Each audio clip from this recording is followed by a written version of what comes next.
오늘 말씀은 지난 1절부터 8절까지의 말씀에서 이어지는 말씀입니다. 여러분 지난 1절부터 8절까지의 말씀을 기억하십니까? 사람들이 예수님께 묻습니다. 무슨 권위로 이런 일을 행하십니까? 무슨 권위로 나귀 새끼를 타고 예루살렘에 도대체 입성하시는 것입니까? 무슨 권위로 성전에서 매매하는 사람들을 이렇게 다 내쫓으시는 것입니까? 예수님께 따져 물었던 것이지요. 그러나 이 사람들은 예수님께 묻기는 물었지만 사실 그들은 예수님의 대답을 들을 마음이 전혀 없는 사람들이었다라고 하는 것이지요. 예수님께 이렇게 질문하는 사람들을 향해서 예수님께서 물으십니다. 아주 예민한 문제인 세례 요한에 대한 문제를 물으시면서 세례 요한의 세례가 하늘로부터냐 사람으로부터냐 물으시지요. 그러자 예수님께 한 목소리로 따져 묻던 사람들이 갑자기 꿀먹은 벙어리가 되어버립니다. 왜냐하면 그들은 진리를 말할 마음이 없었고요. 자기에게 유리한 것만 말할 마음만 있었기 때문에 그렇죠. 어떤 대답이 자기에게 유리한 것인지를 계산하기 바빴고 계산한 결과 여기에 대해서 뭐라고 말하는 게 좋지 않겠다. 그래서 한 말이 모르겠는데요 라는 말이었습니다. 모르겠다고 말하는 것이 그들에게 가장 안전하다는 유리하다는 결론이 났기 때문인 것이지요. 진리에 대해서 말할 때 진리에 대해서 들을 준비가 되어 있지 않았던 것입니다. 예수님은 이렇게 예수님께 묻기는 하지만 예수님의 말씀을 들을 마음이 없이 그저 예수님의 말 꼬투리를 잡고 예수님을 책잡고 비방하고자 하는 그들의 사악한 마음을 드러내시면서 예수님도 그들에게 말씀하십니다. 나도 너희에게 말하지 않겠다. 자, 이것이 1절부터 8절까지의 말씀이었습니다. 그런데 예수님은 이렇게 매듭짓지 않으시고요. 예수님께서는 예수님의 분명한 의도를 드러내 보여주시지요. 이번에는 예수님께서 백성들에게 한 비유를 말씀하십니다. 그 비유의 말씀이 뭔가 보니까요. 이미 앞서서도 우리가 몇 번 살펴보았던 비슷한 비유예요. 한 사람이 포도원을 만들고 농부들에게 세를 주고 타국으로 갔다는 거예요. 벌써부터 뭔가 비슷한 느낌이 들지 않으십니까? 달란트 비유 비슷하지요? 그리고 문화 비유 비슷하지요? 예수님께서는 이런 비슷한 류의 비유를 통해서 우리가 살아가는 이 세상에서의 삶이 우리에게 어떤 시간인지를 다시 한번 가르쳐 주시는 거예요. 이 시간이 무한정 무작정 계속되는 시간이 아니라 언젠가는 우리들의 주인 되신 주님과 결산할 때가 있는 우리에게 주어진 삶이라고 하는 사실을 예수님께서는 다시 한번 가르쳐 주십니다. 끝이 있다는 거죠. 자, 그런데 이번 비유는 달란트 비유나 문화 비유와는 조금 다른 점이 있습니다. 이 비유에서는 주인이 돌아와서 종들과 결산을 하는 것이 아니라 이 종들을 보내어서 농부들에게 세를 받으려고 했다라고 하는 거예요. 자, 그런데 이 농부들이 도무지 주인에게 세를 바치려고 하지 않더라는 것입니다. 10절부터 12절까지의 말씀을 보면 때가 이르매 포도원 소출 얼마를 바치게 하려고 한 종을 농부들에게 보내니 농부들이 종을 몹시 때리고 거저 보내었거늘 다시 다른 종들을 보내니 그도 몹시 때리고 능욕하고 거저 보내었거늘 다시 세 번째 종을 보내니 이 종도 상하게 하고 내쫓은지라. 3번이나 종을 보냈는데 이 농부들이 그 종들을 빈손으로 돌려 보냈을 뿐만 아니라 때리고 능욕하고 그랬다는 거예요. 자, 여러분이 얼마나 악한 사람들입니까? 달란트 비유, 문화 비유로 말하자면 악하고 게으른 종인 것이지요.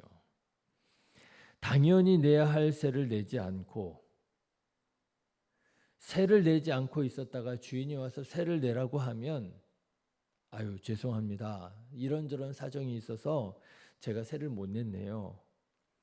조금만 더 기다려 주시면 제가 얼른 준비해서 세를 드리겠습니다. 그래야 되잖아요. 그런데 이 농부들은 뻔뻔스럽게도 세를 받으러 온 주인의 종들을 때리기까지 했다는 거예요. 능욕하기까지 했다는 거예요. 여러분이 얼마나 악한 사람들입니까? 지금 같았으면 당장 국민신문고 막 이런 거에 올라가겠죠. 뭐 갑질하는 이런 손님이 있었다. 막 요즘에 난리잖아요. 아마 이런 일이 오늘날에 있었으면요, 벌써 기사가 되고 뉴스가 나고 막 그랬을 거예요. 그런데 이 주인이 이 농부들을 제대로 평가를 못한 것인지요? 주인이 그렇게 생각을 했다는 거예요. 13절의 말씀을 보면 포도원 주인이 이르되 어찌할까 내 사랑하는 아들을 보내리니 그들이 혹 그는 존대하리라. 종들을 보내니까 그랬나? 내가 내 아들을 보내면 이 농부들이 좀 자기 잘못을 시인하고 인정하고 내야 할 세를 바치고 그러지 않을까 하고 아들을 보냈다는 거예요.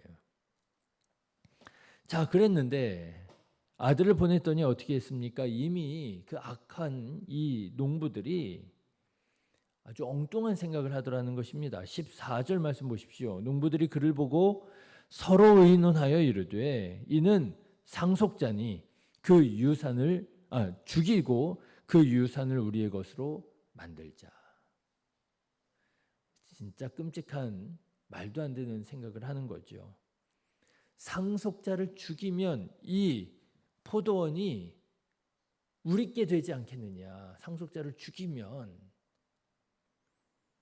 그리고 그 상속자를 죽인다는 것입니다. 자, 그리고 예수님께서 이 비유로 백성들에게 물으십니다. 이번엔 예수님이 물으시는 거예요. 주인이 이런 악한 사람들에 어떻게 하겠느냐. 15절 말씀입니다. 포도원 밖에 내쫓아 죽였느니라. 그런즉 포도원 주인이 이 사람들을 어떻게 하겠느냐. 어떻게 하겠어요? 당장 심판하는 것이죠. 진멸하는 것이죠. 16절의 말씀을 보면 와서 그 농부들을 진멸하고 포도원을 다른 사람들에게 주리라. 예, 달란트 비유와 문화 비유와 크게 다르지 않습니다. 우리 인생의 마지막에는 심판이 있으리라고 하는 거예요. 충성되게 열심히 사명을 감당한 사람에게는 칭찬이 있을 것이고 상급이 있을 것이고, 악한 종들에게는, 게을렀던 종들에게는 심판이, 진노가 있으리라. 그러니까 예수님께서는요, 이런 비유 저런 비유를 통해서 계속 말씀하시는데 그 비유의 핵심은 뭐냐 하면 우리가 살아가는 이 세상이 이게 전부가 아니라는 거예요. 하나님의 때가 있고요. 그때에 결산하게 될 것이고요. 결산할 때 비록 이 세상을 살아가는 동안 억울함도 있고 눈물도 있고 상처도 있을지라도 포기하지 않고 낙심하지 않고 끝까지 충성했던 사람에게는 칭찬과 상급이 있을 것이고, 이 세상을 살아갈 때에는 호의호식하면서 떵떵거리면서 산다 할지라도 만일 하나님께서 맡겨주신 사명 감당하지 않고 치부하고 다른 사람들을 업신여기며 사명 감당하지 않은 사람은 하나님의 진노와 심판이 있게 되리라. 이것이 예수님께서 그토록 여러 가지 방법으로 여러 가지 비유로 말씀하셨던 우리 인생의 의미라고 하는 거예요. 삶이라고 하는 거예요. 자, 예수님께서 이렇게 백성들에게, 제자들에게 가르치십니다. 이것이 너희들이 살아가는 삶의 의미야. 너희 어떤 사람들래? 착하고 충성된 종으로 살아갈래? 아니면 악하고 게으른 종으로 살아갈래? 그러니 여러분, 이 말을 들은 백성들이 얼마나 무서워요? 백성들이 이렇게 반응하더라는 거예요. 16절의 말씀을 보십시오. 16절 하반절의 말씀을 보면 사람들이 듣고 이르되 뭐라고요? 그렇게 되지 말아지이다. 다시 말하자면 그럼요. 이런 악하게 이런 게으른 종으로 살면 안 되겠네요. 나는 그렇게 되면은 정말 안 될 것 같습니다. 이렇게 이제 반응을 한 거예요.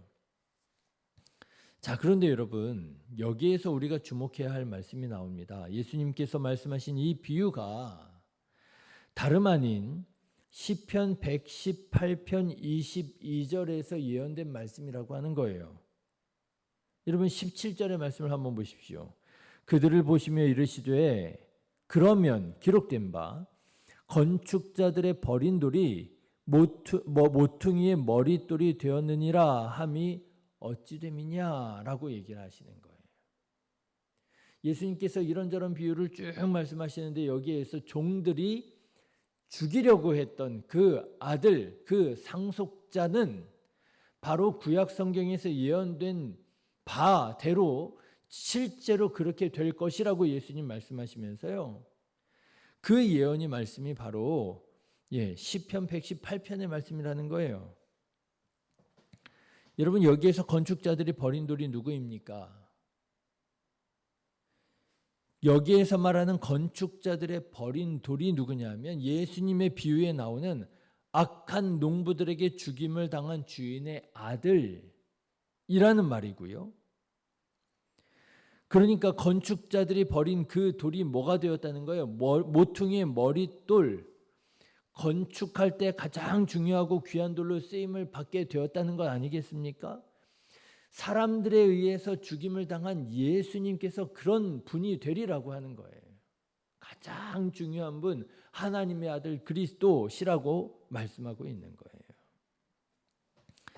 결과적으로 말하자면 그렇습니다. 예수님은 이렇게 말씀하시는 거예요. 예수님이 악한 사람들의 눈에는 별 볼 일 없는 쓸모없는 돌처럼 보여서 버려질 수도 있지만 선하고 신실한 사람들의 눈에는 귀하신 하나님의 아들 예수님으로 보여지게 되리라고 하는 것이고요.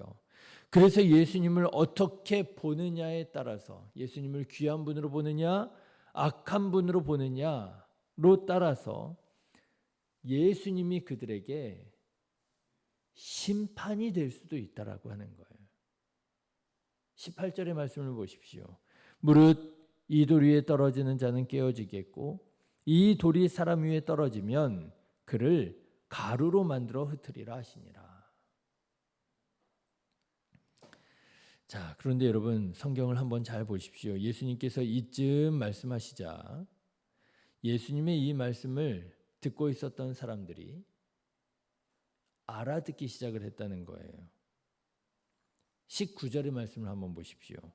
서기관들과 대제사장들이 예수의 이 비유는 자기들을 가리켜 말씀하신 줄 알았다라고 하는 거예요. 알았다. 자, 여러분 이 말씀이 참 중요합니다. 1절부터 8절까지 말씀 기억하시죠? 예수님께서 반문하시잖아요. 세례 요한의 세례가 어디로부터 온 세례냐? 그랬더니 이 사람들이 뭐라고 그래요? 모르겠는데요. 그러잖아요. 하나님의 말씀을 듣고도 모르겠는데요. 이건 저한테 하시는 말씀이 아닌 것 같고 다른 사람한테 하시는 말씀인 것 같은데요. 그랬다는 거 아니에요. 그런데 예수님의 이 비유의 말씀을 듣고 있었던 사람들이 예수님의 말씀을 듣는 중에 이 말씀이 누구를 향한 말씀이라는 걸 깨닫게 되었다는 거예요. 자기를 향한 말씀이라고 하는 걸 깨닫게 되었다는 거예요. 알게 되었다라고 하는 거예요. 그렇습니다. 여러분 저는 이 말씀을 묵상하면서 우리가 하나님의 말씀을 모르는 게 아니라고 하는 사실을 다시 한번 깨닫게 됩니다. 여러분 우리가 하나님의 말씀을 순종하지 않습니다. 따르지 않습니다. 왜요? 몰라서요? 아닙니다. 몰라서가 아니라 다 우리는 알아듣고 있습니다. 알아듣는데도 불구하고 우리의 눈이 가려져 있고 우리의 귀가 막혀져 있어서 그거를 나를 향한 말씀으로 인정하지를 않는 거예요. 그러나 우리는 이미 알아듣고 있는 거예요. 하나님께서 나에게 이런 말씀을 주시는구나. 사랑하는 성도 여러분, 하나님의 말씀을 거부하지 말고 하나님의 말씀에 아멘으로 순종하는 저와 여러분 되시기를 주님의 이름으로 축원합니다. 그런데 이 대제사장들과 장로들은요, 서기관들은요, 예수님의 말씀을 듣고 자기들을 가리켜 하시는 말씀인 것을 알면서도 어떻게 하느냐? 오히려 그 예수님을 붙잡고 린치를 가하고 박해하려고 하더라고 하는 거예요. 그렇습니다. 여러분, 이것이 예수님께서 말씀하시는 완악한 자들의 특징입니다. 하나님의 진리의 말씀에, 예수님의 구원의 말씀에 회개할 줄을 몰라요. 하나님의 말씀이 가슴 아프게 다가올 때 회개하고 가슴을 치고 애통하고 나의 삶을 변화시키고 하나님 앞에 정결하게 더욱더 신실하게 이렇게 되면 안 되겠구나. 새로운 마음과 결단으로 나아가지 못하고요. 하나님의 말씀이 나에게 아프게 다가올 때, 쓰라리게 다가올 때 화를 내더라는 거예요. 사랑하는 성도 여러분, 혹시 우리도 이렇게 하나님의 말씀을 듣고 있지는 않습니까? 듣기에 좋은 말만 들으려고 하고, 듣기에 은혜로운 말씀만 들으려고 하고, 오늘 하나님의 말씀이 은혜가 되었습니다. 뭐가 은혜가 되었다는 거예요? 가만히 생각해 보면은요, 뭔가 기분이 좋아지고 가슴이 뭉클하고 이런 말씀을 들었을 때는 은혜 받았다고 하는데요, 가슴이 찔리고 내가 이렇게 살면 안 되겠구나 애통하게 되고 할 때에는요, 은혜 받았다는 생각을 못 하시더라고요. 혹시 나도 듣기에 편하고 재미있고 유익하고 감동적인 말씀에 중독되어 있는 것은 아닌지. 그래서 뭔가 나의 죄를 드러내고 회개하라는 하나님의 말씀을 들을 때에는 들어도 못 들은 척하고 알아도 모르는 척하고 오히려 화를 내고 있지는 않은지. 바라기는 하나님의 말씀을 두렵고 떨리는 마음으로 들어 하나님의 말씀이 우리들의 삶을 새롭게 하고 우리들의 모든 죄악된 악한 것들을 정결하게 하시는 능력이 하나님의 말씀으로 경험하는 저와 여러분 되시기를 주님의 이름으로 축원합니다. 진실한 마음으로, 겸허한 마음으로 하나님의 모든 말씀에는 아멘만 된다 그랬잖아요. 아멘, 아멘으로 나아가는. 그래서 하나님의 말씀을 경험하는 저와 여러분 다 되시기를 주님의 이름으로 축원합니다. 기도하겠습니다.